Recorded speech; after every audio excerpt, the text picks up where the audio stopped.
নবনীরদ নিন্দিত কান্তিধারম রসসাগর নাগর ভূপবরম। हरे कृष्णा, दंडवत प्रणाम। हम लोग श्रीमद् भागवतम के दूसरे अध्याय में हैं, दूसरे स्कंद में हैं। दूसरे स्कंद के दूसरे अध्याय के आखिरी श्लोक, अंतिम श्लोक 37 नंबर श्लोक से आज हम लोग शुरू करेंगे। श्रीमद् भागवतम 2.2.37 और हम लोग आज श्लोक संख्या तीसरे अध्याय के 7 नंबर तक करेंगे, 2.3.7 तक। 37 नंबर श्लोक। पिबन्ति ये भागवतात्मनास्तथा पिबन्ति भागवत आत्मनस्तथा कथामृतं श्रवणपूतेषु संवृतम्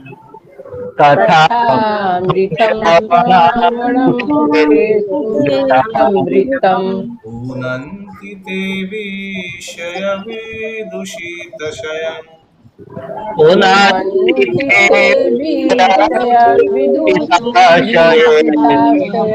व्रजन्ति च चरण सरोहनीतिकम्।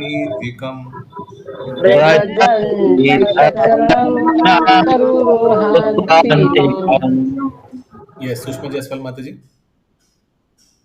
हरे कृष्णा, सभी को दंडवत प्रणाम। जो लोग भक्तों के अत्यंत प्रिय भगवान श्री कृष्ण की अमृत तुल्य कथा को कर्ण रूपी पात्रों से भर भर कर पीते हैं, वे भौतिक भोग के नाम से विख्यात दूषित जीवन उद्देश्य को पवित्र कर लेते हैं और इस प्रकार पूर्ण पुरुषोत्तम परमेश्वर के चरण कमलों में भगवत धाम को वापस जाते हैं। हरि बोल। सो पिबन्ति ये भागवता आत्मना सता। सो भौतिक भोग से जाना हुआ विख्यात, क्या लिखा है वो फ्रेज श्रील प्रभुपाद? विख्यात दूषित जीवन उपदेश को। हरि बोल।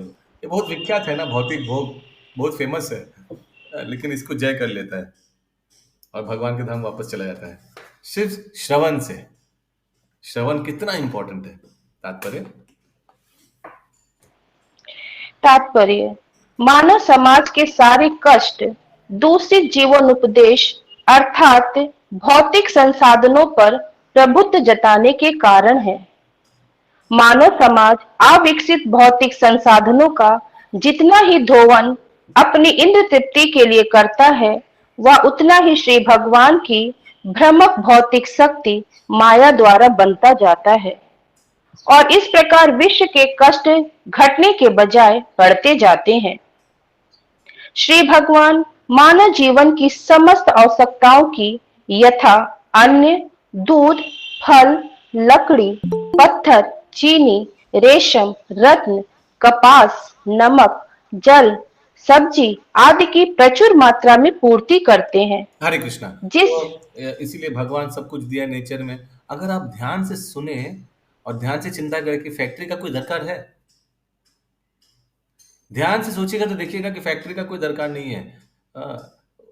सब व्यक्ति अगर जो नेचर में दिया है उस चीज को लेकर अपना पेट, अपना फैमिली का पेट आराम से चला सकता है। ऐसे करके सब अपना अपना परिवार को आराम से चला सकता है और समय भक्ति के लिए बचा सकता है। या ठीक ध्यान से सोचिए, ये सब अगर है तो फिर what is the need for factory. आगे। जिससे विश्व की मानव जाति के लिए के साथ ही ब्रह्मांड के प्रत्येक ग्रह के अन्य जीवों का भी भरण पोषण हो सके। पूर्ति के सारे साधन हैं और न्याय संगत प्रणाली से अपनी आवश्यकता प्राप्त करने हेतु मनुष्य को थोड़ी सी शक्ति व्यय करने की आवश्यकता होती है। जीवन की कृत्रिम रूप से सुविधा उत्पन्न करने हेतु यंत्रों तथा औजारों या बड़े बड़े इस्पात उद्योगों की आवश्यकता नहीं है। जीवन कभी कृत्रिम आवश्यकताओं द्वारा विश्रामदायक नहीं बनाया जा सकता। वह तो सादा जीवन उच्च विचार से ही विश्रामदायक बनता है। यहाँ पर श्रील सुखदेव गोस्वामी ने मानव समाज के लिए उच्चतम चिंतन का सुझाव दिया है। हरे कृष्णा। कितना सुंदर शिल प्रभुपाद लिखते हैं, life is never made comfortable bye artificial needs. अगर आर्टिफिशियली हम लोग जो जो आवश्यकता है, मशीन, ये सब हम लोग अगर इसको बनाने का प्रयास करेंगे तो लाइफ और कॉम्प्लिकेटेड हो जाएगा और हम लोग अपने लिए समय नहीं दे पाएंगे भक्ति के लिए। यद्यपि अगर हम लोग बहुत साधारण जीवन करें तो बहुत समय मिलेगा भक्ति के लिए, सिंपल लाइफ। या आगे यह है श्रीमद् भागवतम का ठीक से श्रवण करना। इस कलयुग के मनुष्यों ने जीवन की पूर्ण दृष्टि खो दी है और यह श्रीमद् भागवतम उनके लिए प्रकाश पुंज के समान है जिससे असली मार्ग देखा जा सकता है। शील जीव गोस्वामी प्रभुपाद ने इस श्लोक में आए कथामृत शब्द की व्याख्या की है और यह संकेत दिया है कि श्रीमद् भागवतम श्री भगवान का अमृतमय संदेश है। श्रीमद् भागवतम के पर्याप्त श्रवण से जीवन के दूषित लक्ष्य प्रकृति पर प्रभुत्व जताना समित होगा और संसार भर के लोग ज्ञान तथा आनंद के साथ शांतिमय जीवन बिता सकेंगे।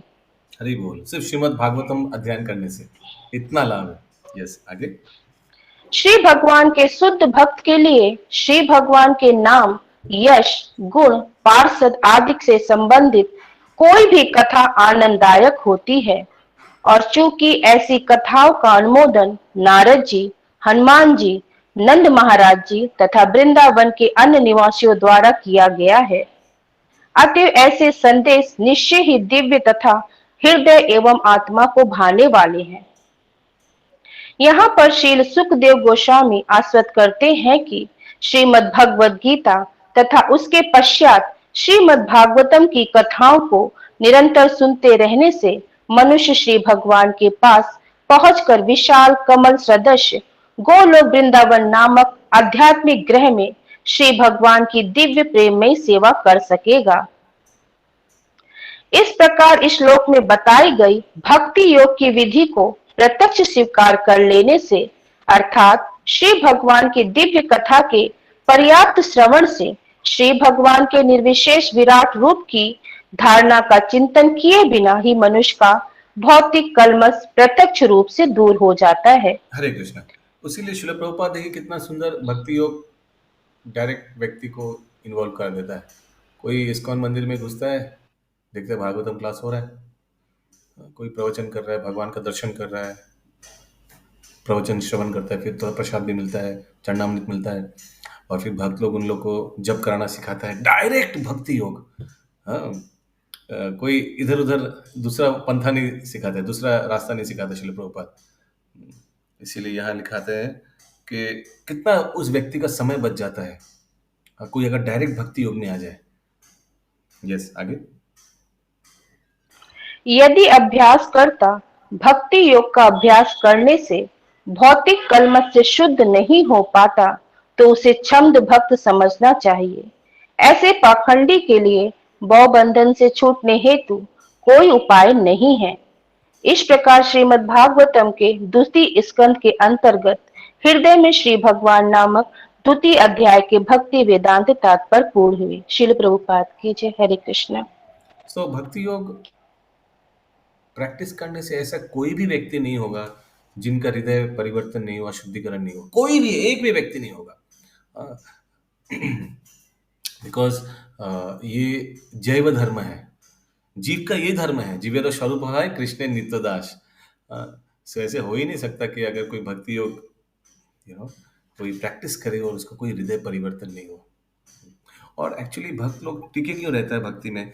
क्योंकि उन लोग को अच्छा लगता है जब हृदय परिवर्तन होता है। There is a feel factor. लोगों को ये खराब आदतें अच्छा नहीं लगता, अपना खराब व्यवहार, खराब लाइफस्टाइल, ये सब अच्छा नहीं लगता है।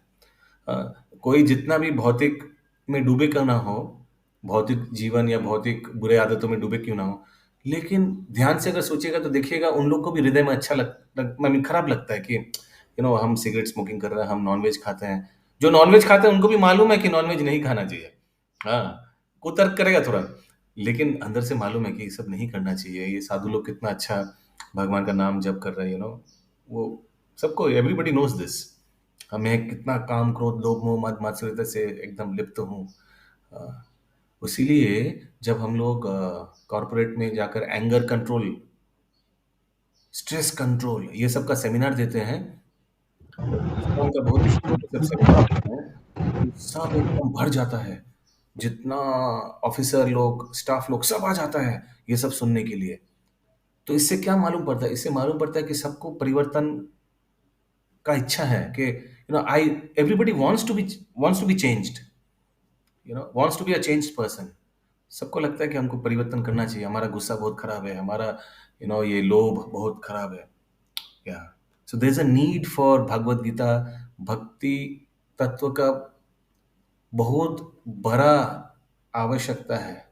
इसीलिए इस्कॉन के भक्तों के ऊपर बहुत दायित्व है, जो लोग इस भक्ति तत्व को समझ आए कि इसको प्रचार करें।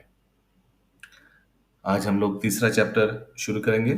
श्रील प्रभुपाद को प्रणाम करके, पर प्रणाम मंत्र बोलकर, नमो विष्णुपादाय कृष्ण पृष्ठाय भूतले श्रीमते भक्ति वेदांत स्वामी निधि नामने नमस्ते सारस्वते देवे गौरवाणी प्रचारिणे निर्विशेषा शून्यवादी पाश्चात्य देशतारिणे।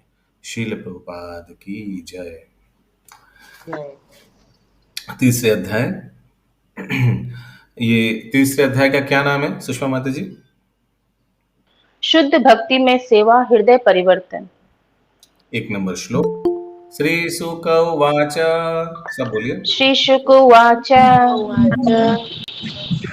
एवमेतं निगदितं एवमेतत् निगदितं दृष्टवान् यद् भवान् मम दृष्टवान् यत् भवान् मम विनाम्यान् म्रियमाणानां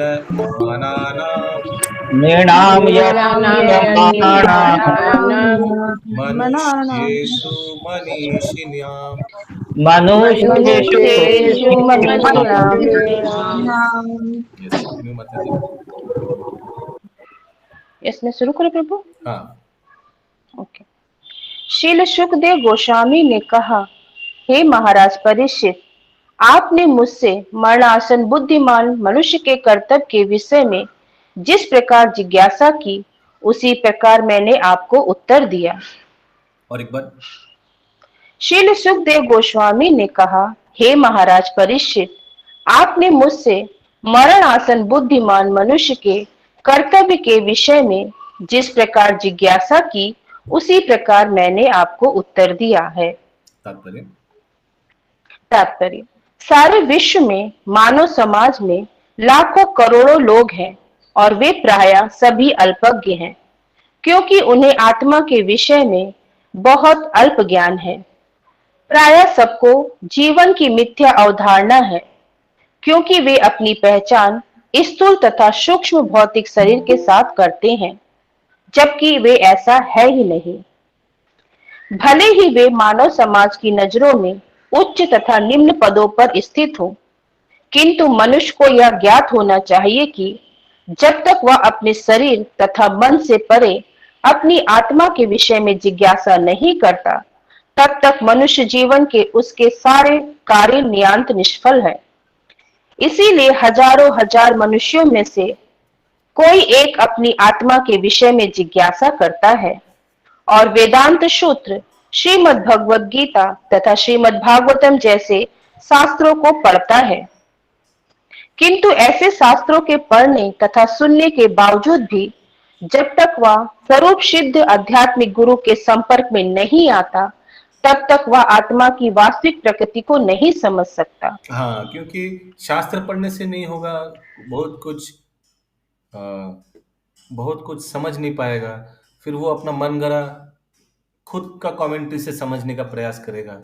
इसीलिए एक गाइड का आवश्यकता है, प्रामाणिक गाइड का आवश्यकता है, जो थोड़ा जब अंडरस्टैंडिंग थोड़ा डायना बाया हो जाएगा, हौरा से अलग हो जाएगा, तो व्यक्ति को लाइन पे लाएगा, नहीं ऐसा नहीं है, ऐसा है, ऐसा समझना चाहिए। आगे। और ऐसे हजारों लाखों व्यक्तियों में से कोई एक ऐसा निकलेगा जो वास्तव में भगवान श्री कृष्ण को जान सके। हाँ, श्री चै कौन सा श्लोक है भगवत गीता का? वैसे लाखों लाखों करोड़ों में से एक है जो भगवान को जान पाएगा। बहुत लोग आता है लेकिन जानता है एक जन दो जन। मनुष्यानाम सहस्रेषु कश्चित सर्वेषु। यतति सिद्धये। हाँ, या आगे। श्री चैतन्य चरितमृत मध्य लीला 20.122-123 में कहा गया है कि भगवान श्री कृष्ण ने अपनी अहेतु की कृपावश शील व्यास देव का अवतार लेकर मानव समाज के बुद्धिमान वर्ग के पठन पाठन हेतु वैदिक साहित्य तैयार किया। क्योंकि यह वर्ग श्री भगवान से अपने असली संबंध को प्रायः पूरी तरह भूला हुआ है। ऐसा बुद्धिमान वर्ग भी श्री भगवान के साथ अपना संबंध भूल सकता है। अतएव संपूर्ण भक्ति योग की प्रक्रिया भूले हुए संबंध को पुनर्जागृत करने के लिए है। यह पुनर्जागरण केवल मनुष्य जीवन में संभव है, जो 84 लाख योनियों का चक्कर पूरा होने पर मिलता है।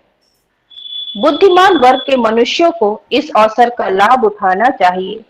चूंकि सारे मनुष्य बुद्धिमान नहीं होते, अतएव मनुष्य जीवन की महत्ता सदैव ठीक से समझ में नहीं आती। यहाँ पर मनीषराम अर्थात बुद्धिमान का विशेष प्रयोग हुआ है।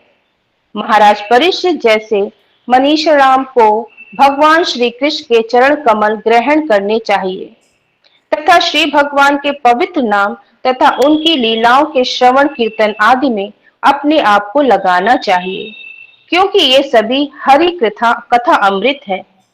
यह कथ्य मरण आसन व्यक्ति के लिए विशेष रूप से संस्कृत है। हरे कृष्ण।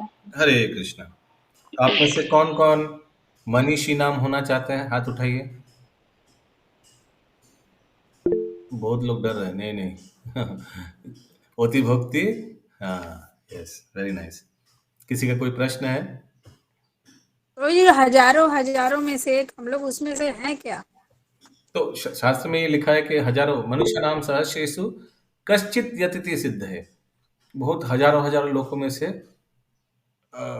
कुछ लोग भक्ति में आता है। तो ये तो सही है कि हम लोग भक्ति योग में तो आए हैं, इसमें कोई संशय नहीं है। हाँ, अगर नहीं आए बोलने से अगर नम्रता दिखाते तो ये गलत होगा। भक्ति योग में तो आए हैं। कुछ जानकारी तो मिला है, ये भक्ति योग है। लेकिन उसके बाद श्लोक क्या बोलता है? इसमें से एक व्यक्ति, महामंजरी माता जी, इसमें से एक व्यक्ति भगवान को जान पाता है। तो आप समझ सकते हैं। और वासुदेवा सर्वमिति स महात्मा सुदुर्लभ। वैसे महात्मा बहुत दुर्लभ है, कोटि कोटि लोग आता है भक्ति योग में, लेकिन जान पाता है एक ही व्यक्ति। आना और जानना में फर्क है ना अशोक प्रभु? तो वैसे आ तो जाते बहुत इस्कॉन में, जानते कौन है? भगवान। यानी जानना माने भगवान के अनुसार अपना जीवन बिताना। 2 नंबर श्लोक 2 से 7 एक साथ है। ब्रह्मवर्चस कामस्तु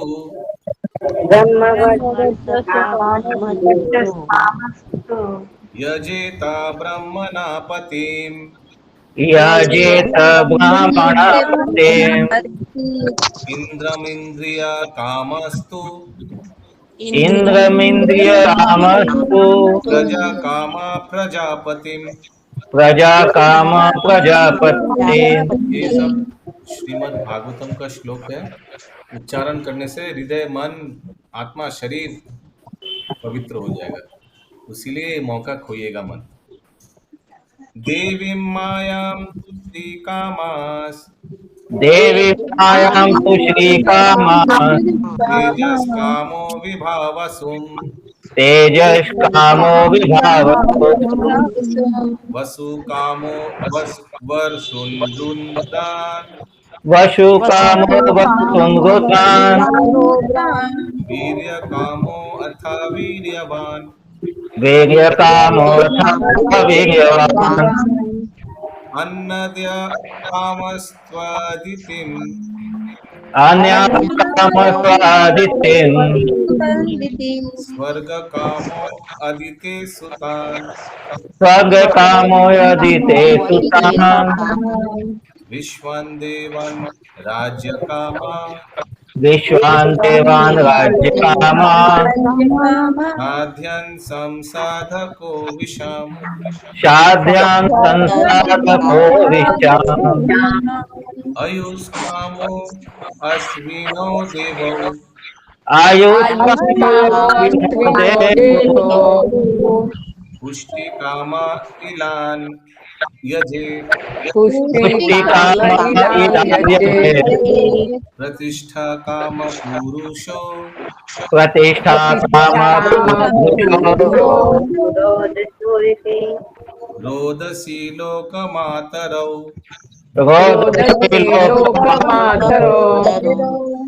रूपा भीकामो गन्धर्वान्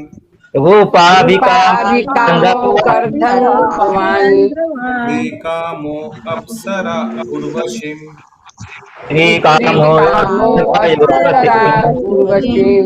अधिपत्य काम सर्वेषाम् आधिपत्य काम यजेत परमेष्ठिता यजेत यज्ञां यज्ञेयसस्कामान् यज्ञं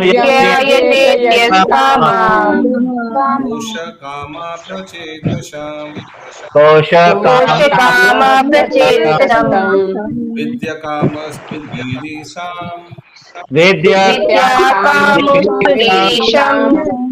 दाम्पत्यर्थ उमां सतीम्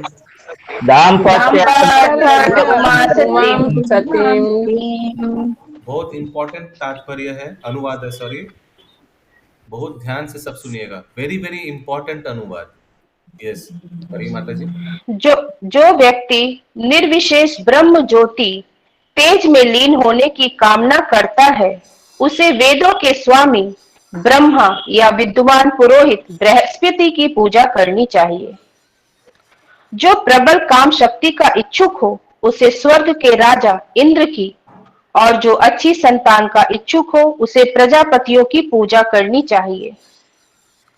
जो अच्छे भाग का आकांक्षी हो, उसे भौतिक जगत की अधिष्ठिका दुर्गा देवी की पूजा करनी चाहिए। जो अत्यंत शक्तिशाली बनना चाहे, उसे अग्नि की, और जो केवल धन की इच्छा करता हो, उसे वसुओं की पूजा करनी चाहिए। यदि कोई महान वीर बनना चाहता है, तो उसे शिव के रुद्र अवतार की पूजा करनी चाहिए। जो प्रचुर अन्न की राशि चाहता हो, उसे अदिति की पूजा करनी चाहिए। जो स्वर्ग लोक की कामना करता है, उसे आदिति के पुत्रों की पूजा करनी चाहिए। जो व्यक्ति सांसारिक राज्य चाहता हो, उसे विश्व देव की, और जो जनता में लोकप्रियता का इच्छुक हो, उसे साध्य देव की पूजा करनी चाहिए। जो दीर्घ आयुष की कामना करता हो, उसे अश्विनी कुमारों की, और जो पुष्ट शरीर चाहे, उसे पृथ्वी की पूजा करनी चाहिए। जो नौकरी पद के स्थायित्व की कामना करता हो, उसे क्षितिज तथा पृथ्वी दोनों की सम्मिलित पूजा करनी चाहिए। जो सुंदर बनना चाहता हो, उसे गंधर्व लोक के सुंदर निवासियों की, और जो अच्छी पत्नी चाहता हो, उसे अप्सराओं तथा स्वर्ग की उर्वशी अप्सराओं की पूजा करनी चाहिए। जो दूसरों पर शासन करना चाहता हो, उसे ब्रह्मांड के प्रमुख ब्रह्मा की पूजा करनी चाहिए। जो स्थायी कीर्ति का इच्छुक हो, उसे श्री भगवान की, तथा जो अच्छी बैंक बचत चाहता हो, उसे वरुण देव की पूजा करनी चाहिए। यदि कोई अत्यंत विद्वान बनना चाहता हो, तो उसे शिव की, और यदि कोई अच्छा वैवाहिक संबंध चाहता है, तो उसे शिव की सती पत्नी देवी उमा की पूजा करनी चाहिए। और यदि ये सब किसी को नहीं चाहिए, तो किनका पूजा करना चाहिए? पूर्ण पुरुषोत्तम भगवान, कृष्ण भगवान की, प्रभु जी, पुरुषोत्तम भगवान की। तो हरे कृष्ण, ये सब कुछ चाहिए तो पुरुषोत्तम भगवान की। हाँ, भगवान कृष्ण सब देने वाले हैं। मैं भगवान कृष्ण जो दरकार है वही देने वाले हैं। ठीक है। तात्पर्य, तात्पर्य, विभिन्न विषयों में सफलता के इच्छुक विभिन्न पुरुषों के लिए ये पूजा की नाना प्रकार की विधियां हैं। एक भौतिक जगत की सीमा में रहने वाला बद्ध जीव भौतिक भोग की प्रत्येक प्रकार की योग वस्तु में दक्ष नहीं हो सकता, किंतु जैसा कि ऊपर बताया गया है, वह विशेष देवता की पूजा करके उस विशेष पदार्थ के ऊपर प्रभुत्व प्रभाव डाल सकता है। हरे शिव की पूजा तो इससे हम लोग को समझ में आता है कोई पर्टिकुलर चीज के लिए उस देवी या उस देवता को प्रसन्न करने से वो चीज हासिल हो सकता है। हाँ, लेकिन विधि पूर्वक करना चाहिए, अपना मनगढ़ा नहीं। जैसे हम देखते हैं कि जो लोग अच्छा गाना गाना चाहते हैं, हारमोनियम, बचपन से हारमोनियम प्रैक्टिस करते हैं, कोई स्कूल में जाता है जहाँ हारमोनियम सिखाता है, गाना वाना सिखाता है, क्लासिकल गाना वाना सिखाते हैं। हम देखते हैं कि उन लोग बहुत धूमधाम से घर में सरस्वती पूजा करते हैं, है ना। जब सरस्वती पूजा देवी का आता है, सरस्वती पूजा उस समय बहुत अच्छा से करता है। उस देवी को प्रसन्न करने से वो विद्या अच्छा से फिर बाद में वो उसको मिल भी जाता है। आगे, शिव की पूजा करने से रावण अत्यंत शक्तिशाली बन गया था और वह शिव को प्रसन्न करने के लिए अपने सिरों को काटकर उन्हें अर्पित करता था। वह शिव की कृपा से इतना शक्तिशाली बनता गया कि सारे देवता उससे भयभीत रहने लगे। यहाँ तक कि अंत में उसने भगवान श्री रामचंद्र को ललकारा और इस तरह स्वयं नष्ट हो गया। हरे कृष्ण। दूसरे तो ये यही प्रॉब्लम है, ये भौतिक विद्या के लिए एक देवी को या देवता को प्रसन्न करके हो सकता है कि उस विद्या को आपको मिल भी जाए, लेकिन बाद में सरस्वती देवी को प्रसन्न करके आपको अच्छा गला मिल गया, सुर मिल गया, आपको सुरों की दुनिया में सब कुछ मालूम पड़ गया, लेकिन बाद में आप उसको अंताक्षरी खेलने के लिए लगाए काम या स्टेज में बॉलीवुड टॉलीवुड गाना गाने के लिए काम लगाए, तो फिर क्या फायदा। वैसे देखिए रावण शक्ति लेकर क्या किया, वो देवलोक पे आक्रमण किया। क्यों? बड़ा आदमी बनेगा, सब सैल्यूट करेगा, तो ये इंद्र तृप्ति के लिए लगाता है। यस, हरे कृष्ण प्रभु जी। हरे कृष्ण। आज बहुत सारे लोग, जैसे आज विजयदशमी है, बहुत सारे लोग नॉनवेज खाएंगे, तुम लोग क्या रावण के पक्ष के हैं कि राम के पक्ष के? विजयदशमी की खुशहाली में उन लोग नॉनवेज खा रहे विजयदशमी की खुशहाली में नॉनवेज खा रहे, तो अभी भी पूर्व कम है कहीं, आई मीन मूर्खता है।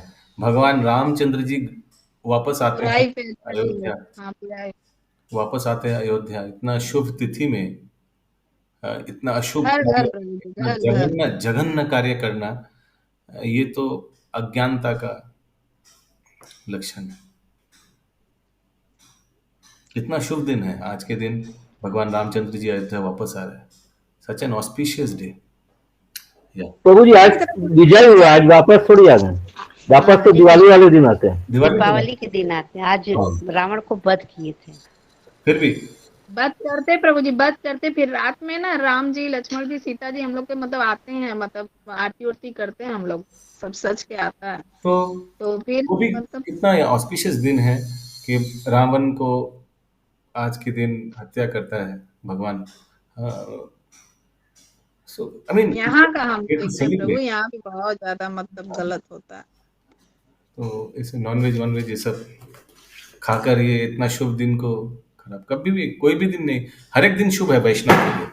वैष्णव के लिए हर एक दिन शुभ है, हर एक दिन भक्ति कर सकता है, भगवान का नाम जप कर सकता है ना। जब हर एक दिन सुबह उठेंगे हम लोग को ये सोचना चाहिए आज फिर से हम 16 माला कर सकते हैं अभी।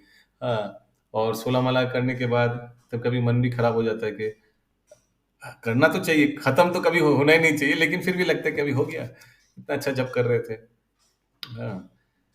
तो every new day is an opportunity for more devotional service.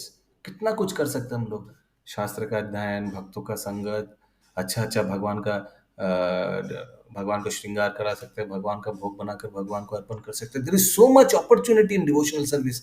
सेवा का कितना कितना अपॉर्चुनिटी है। हर एक दिन हम लोग को फिर से मौका देता है। यस, आगे माता जी। दूसरे शब्दों में ऐसे सारे व्यक्ति जो भौतिक भोग के कुछ या सभी विषयों को प्राप्त करने की आकांक्षा रखते हैं, अर्थात जो स्थूल भौतिकवादी हैं, वे कम बुद्धि वाले होते हैं। और श्रीमद् भगवद गीता 7.20 में भी इस बात की पुष्टि की गई है।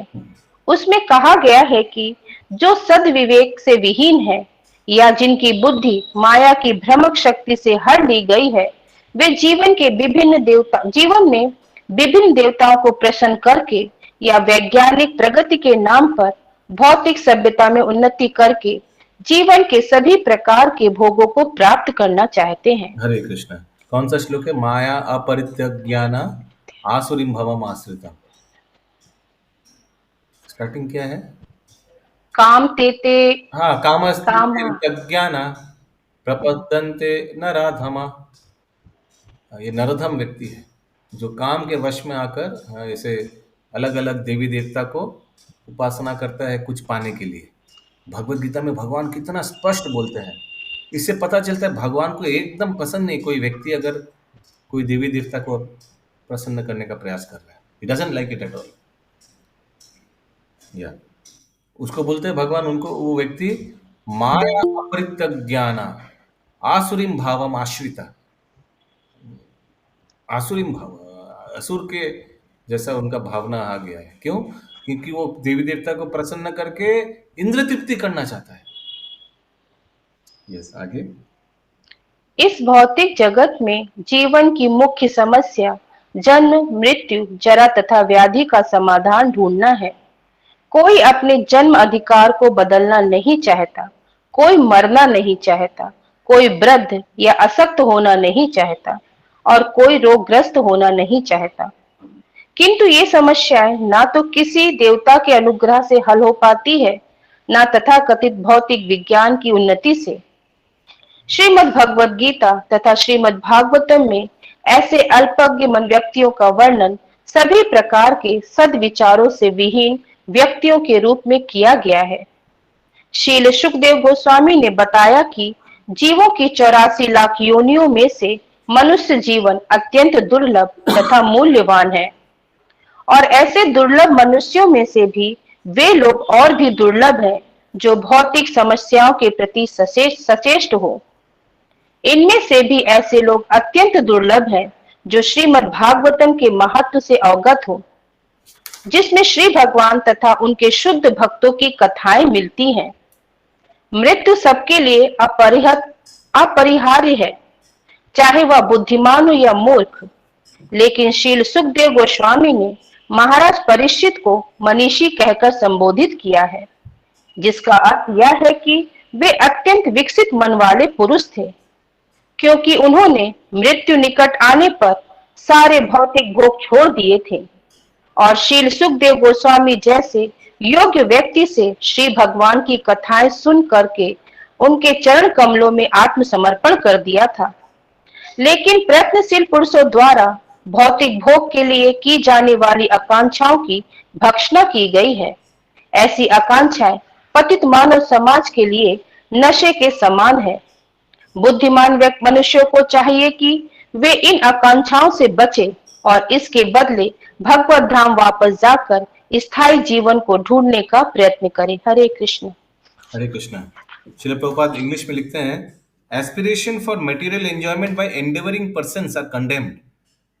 एंडेवरिंग पर्सन्स यानी बहुत एंडेवरिंग पर्सन्स, बहुत क्या बोलते हैं उसको, सक्सेस होने का पागलपन रहता ना बहुत लोगों में। वो बड़ा को छूंगा। हाँ, क्या बोलते हैं लोगों को, वेरी मच। तो श्रील प्रभुपाद बताते हैं कि शास्त्र इस व्यक्ति को खंडन किया है, ऐसा सब सोच को खंडन किया है जो बहुत उसको क्या बोलते हैं, बहुत अपॉर्चुनिस्ट नहीं, बहुत कुछ करना चाहता है etcetera. Such aspirations are something like intoxication of the degraded human society, एक नशा जैसा है। यस, क्या? महत्वाकांक्षी प्रभु जी जिसको हाँ बोलते, हाँ जो हाँ, बहुत यस यस यस, इंग्लिश में क्या बोलते हैं, बहुत एस्पायरिंग पर्सन, बहुत कुछ बनना चाहता है, याद नहीं आ रहा वो वर्ड। इंटेलिजेंट पर्सन, हाँ, ambitious. ambitious, yeah, very very ambitious, over ambitious person. I want to be this, that, this and this. Such persons are condemned in scriptures. सोचिए उल्टा। Intelligent person should try to avoid these aspirations. जो बुद्धिमान व्यक्ति है वो ये सब को अवॉइड करना चाहिए। And seek instead the permanent life by returning home back to God. बुद्धिमान व्यक्ति ये सोचता है कि कैसे हम भगवान के पास वापस जाए। कैसे, वो शिल प्रभुपाद का वो भजन था ना, कृष्ण तो वो पुण्य होवे भाई। हाँ, तो शिल प्रभुपाद उस भजन में लास्ट में बोलते हैं, कब हम वापस जाएंगे, कब आपके साथ लूट पुट करेंगे और कब हम लोग खेलेंगे एक साथ। शिल प्रभुपाद और कृष्ण सब ग्वाल बाल सब एक साथ। तो बुद्धिमान व्यक्ति को ये सोचना चाहिए, ये नहीं सोचना चाहिए कैसे और नोट छापेंगे, हाँ, पूरा पूरा हाथ में सब कुछ मुट्ठी में, पावरफुल हो जाएंगे और बहुत सब कुछ जो चाहता हो वो मिल जाएगा। ये बेकार का चीज। किसी का कोई प्रश्न है आज के पैसेज से?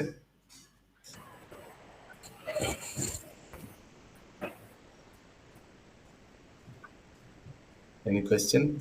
नहीं तो हम लोग काहुत क्विज शुरू कर सकते हैं अंकित प्रभु जी।